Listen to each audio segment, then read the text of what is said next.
Final part of social and emotional development for middle childhood. So, response to divorce as part of the family relations. Overall, this is a pretty negative response, especially for the first couple of years, or there's really a low point at about a year out as everything has to be, schedules have to be shuffled and things have to be figured out and dynamics have to be figured out. Typically, at about 2 years out, we start to see things getting better. More so for girls than for boys. Boys may have difficulty up to 5 years out. For kids this age who are going through a divorce, we tend to see more of both the externalizing problems as well as the internalizing problems. So more of the aggression and conflict and not following rules, as well as more of the dealing with anxiety and depression and feeling isolated. School performance often declines, and in middle childhood, they don't have the same tendency to blame themselves as what we see in early childhood because of this being less egocentric.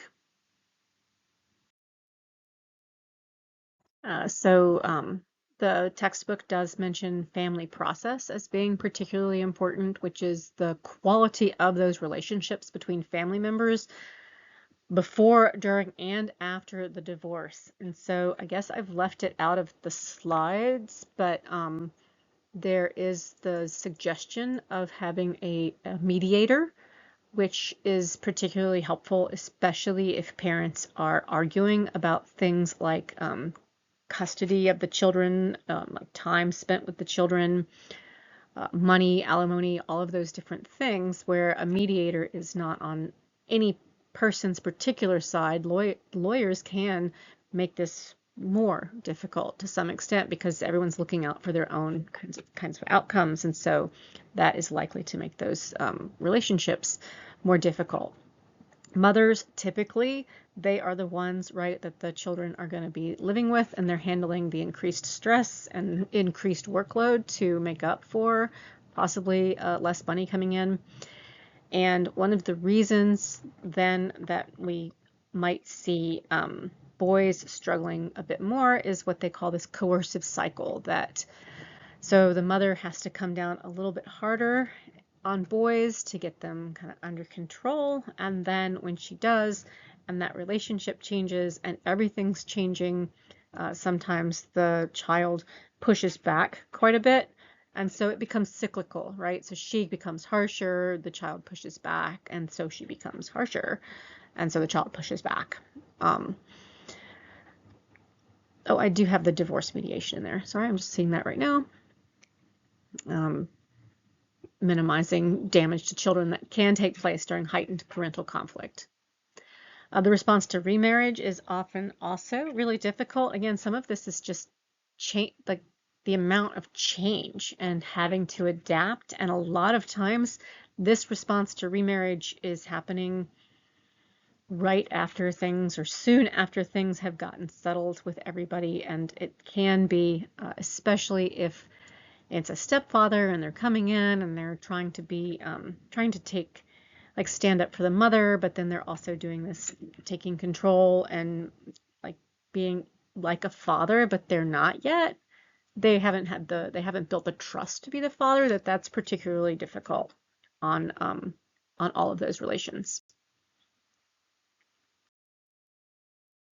I think I just simplified that as much as I could because, yeah, it can be complicated. So making friends, people still at this age, like a lot of what we do is this selective association, that we have things in common. Shared activities are still really important. I said that's going to stay important to boys.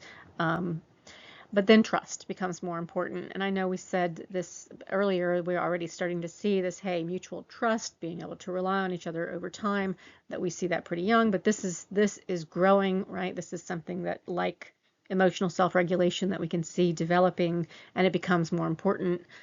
Grades 3 to 6, we see this expectation that a friend would keep a secret rose from 25% to 72% for girls, and we see that going happening a bit later for boys and not quite as high as that. But we are getting this.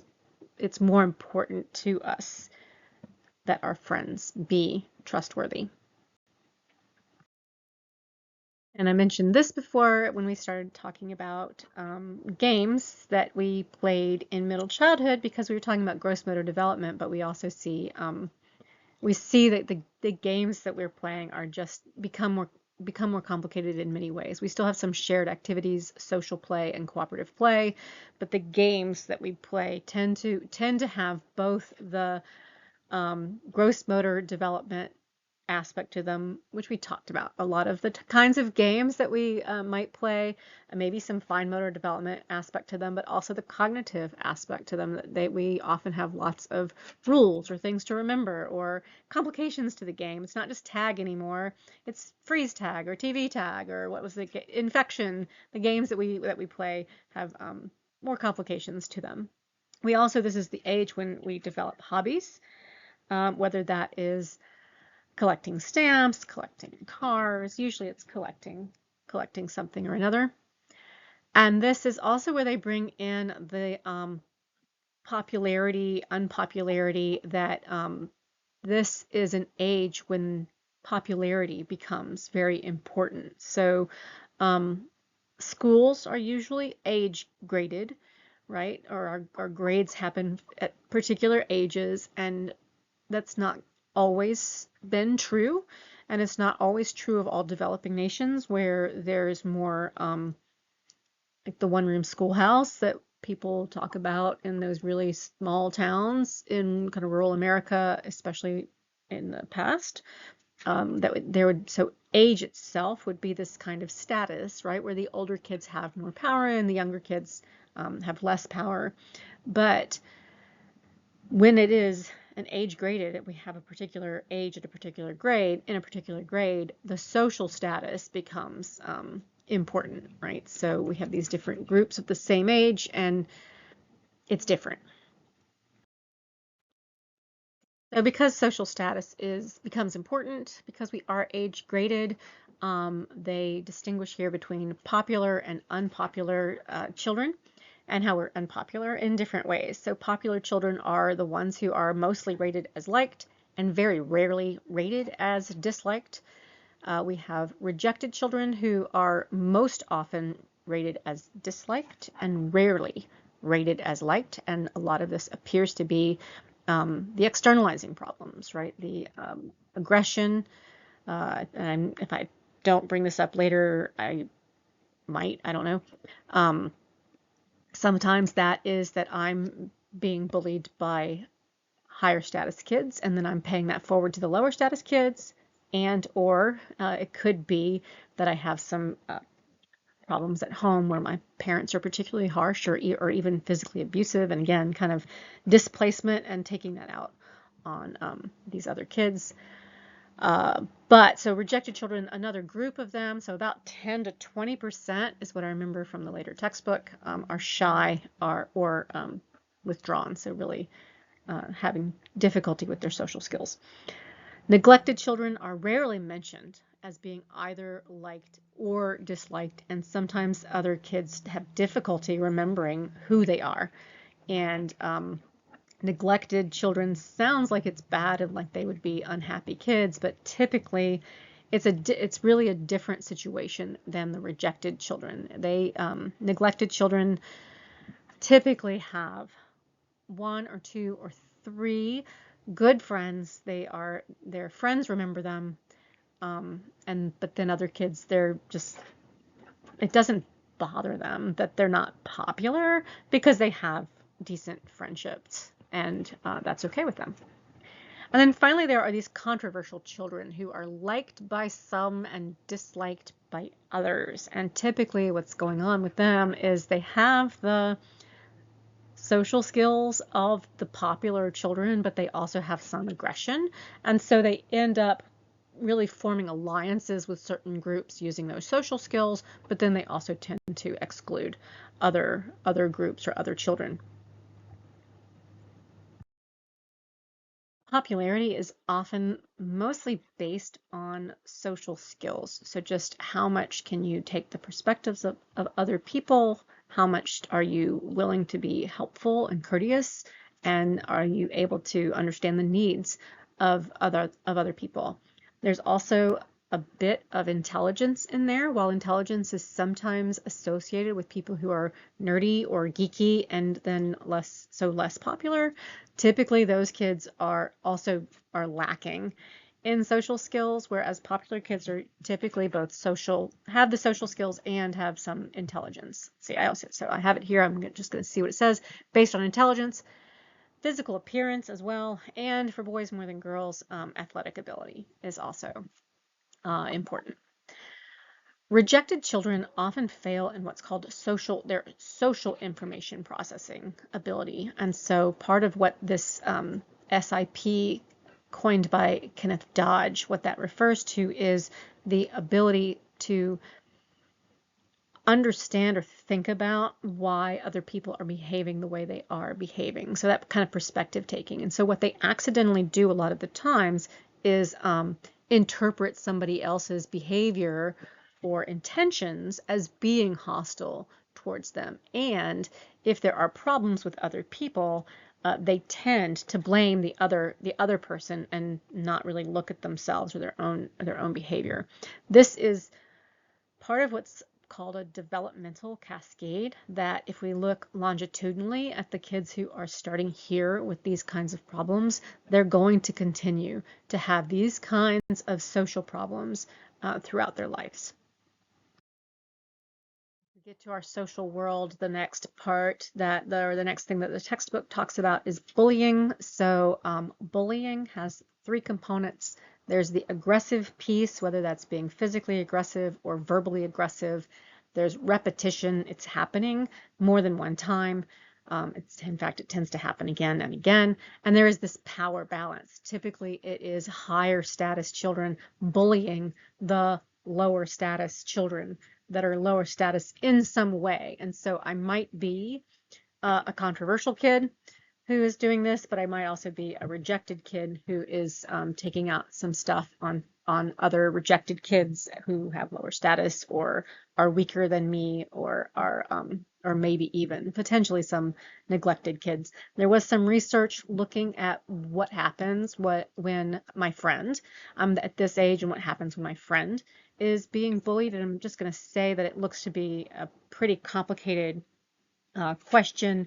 Different things happened in different cultures, and I kind of wondered if it wasn't even the particular places that they looked. But in one place it said, I think it was the Netherlands, where if my friend's being bullied and I stand up to the aggressor, to the bully, I am actually more likely to become more popular. And then there was another place, I think it was Finland, where if I stand up to the bully, I'm more likely to be bullied myself. 20% of the people have been victims of bullies during middle childhood. So this is relatively actually common, and it was across cultures. So I can't remember if this study was across cultures, but it was 4 or 5 continents that they looked at where we see this kind of bullying. Boys are more often the bullies and more often the victims of bullies. And it's often both of these are the rejected, withdrawn kinds of children.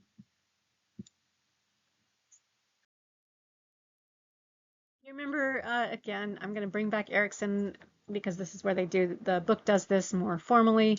Industry versus inferiority stage, and there are a number of pieces and parts to this. One is that we are more able to do this social comparison, and so when I'm in school, I'm doing this social comparison, and if I'm failing at a lot of things, I might learn a sense of inferiority. But some of this is also, right, what am I getting at home, and are my parents encouraging me in my work and in my school, or are they also potentially leading towards telling me that I'm not doing well at things.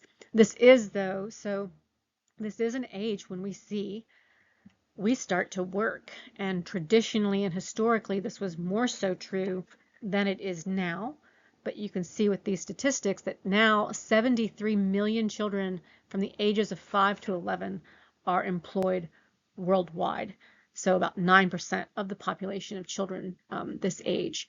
This is true in many developing nations, and they list some countries and some areas. Greatest number in sub-Saharan Africa. A lot of times it is agricultural kinds of work, but there's also the ones who work in like factories where they weave carpets, or in glass factories where it's often extremely uncomfortable. There's sometimes 14 hours days. In the glass factories, it's unbearably hot. They sound like miserable, miserable situations. And so there are more and more laws against child labor. And the United Nations Development Program, the UNDP, is why there is not that kind of child labor in most developed countries, unless there's some like undercurrent of we're allowing this to happen even though it's illegal. It's illegal. It's illegal everywhere, but again, there are some places that it's easier to let it happen than other places. The textbook also brings up here, though, that so if we are becoming industrious ourselves as children, this often happens. And so I remember having a lemonade stand, and I remember working with my brother and his friends a couple times where they mowed the lawn, they mowed yards, did a little bit of yard work, and I went around and cleaned up kind of after them, like they ran the lawnmower and I would do the cleanup after. So this is when kids are sometimes industrious and are figuring out little ways to make money. I also sold pet rocks. So yeah. And then there's a couple other places there, the International Labor Organization and the United Nations Children's Fund, that are really working to stop this child labor. The thing is, it's really difficult because it's cheap labor, so it's very inexpensive to hire and have these kids work, but also parents in a lot of areas where they cannot make enough money themselves, they're willing to let their child work. This is the age when cognitively, emotionally, socially, gross and fine motor development, it's all there where I am able to make a living and get some money for my family. So part of our social and cultural contexts, media use. Most of our media use is staying about the same, maybe going down slightly, except in this day and age for playing video games.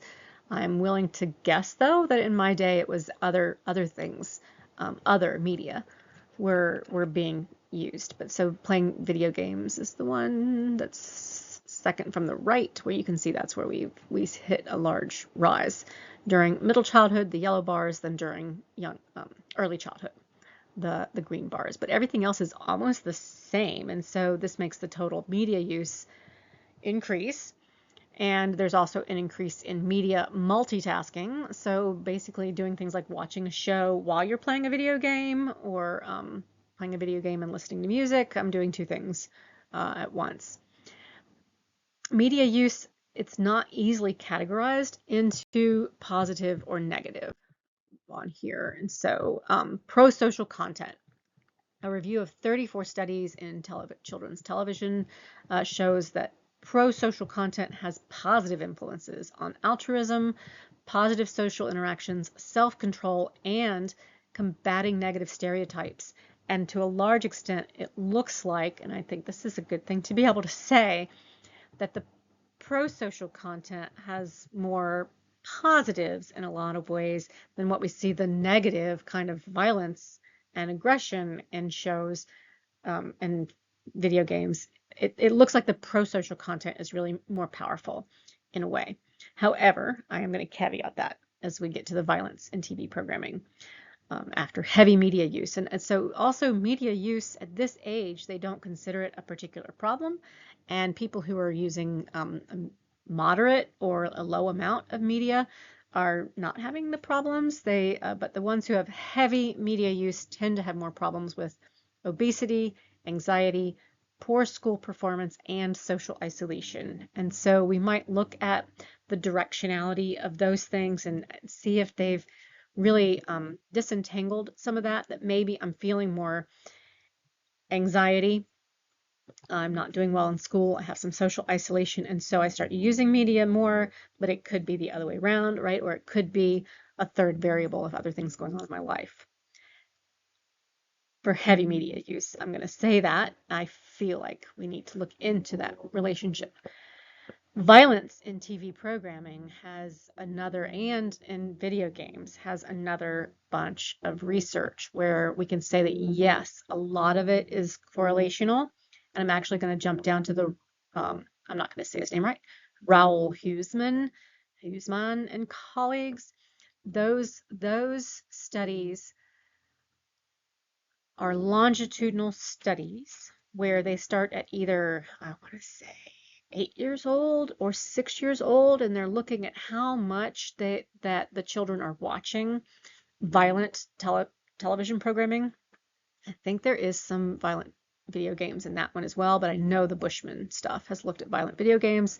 But so watching violent television, and what does that mean for later aggression and later difficulties in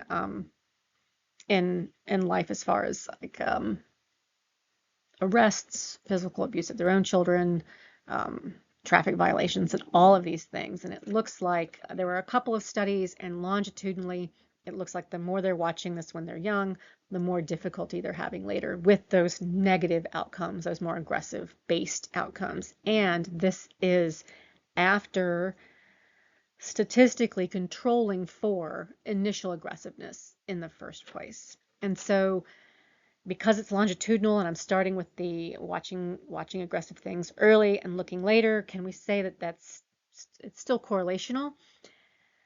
And even looking at the initial aggressiveness in the first place and statistically controlling for that, like, okay, that's already pushing us in the, hey, this does appear to be going in a certain direction. But then a lot of Bushman's work, and this Bushman and Chandler is the one that they have in your textbook, but there's been lots of work by Bushman looking at actually manipulating, so randomly assigning kids or college students sometimes to watch something more aggressive before getting put in a situation where they're uncomfortable, and then looking at the aggression afterwards. In this study, they just had boys who were at summer camp for a week. Some of them watched aggressive cartoons or aggressive programming, and the other violent programming, and the other group did not watch violent programming. So I'm manipulating and assigning this to these kids, and then they looked for aggressive outcomes, and the ones who watched more aggressive programming as assigned showed more aggression after that. And so and here they argue, but this is only short term, right? This is something short term that we're looking at. But if you're looking at both of those things, the short term, hey, I can manipulate this in the short term, and the long term, hey, we're seeing this before a lot of the aggressive outcomes occur, that does appear to be that violence in programming, television programming, video games is problematic. But I'll come back to that caveat. It looks like actually pro-social content has the stronger effect, which is nice to see that we're more likely to be influenced by the positive. We're more easily influenced by the positive than the negative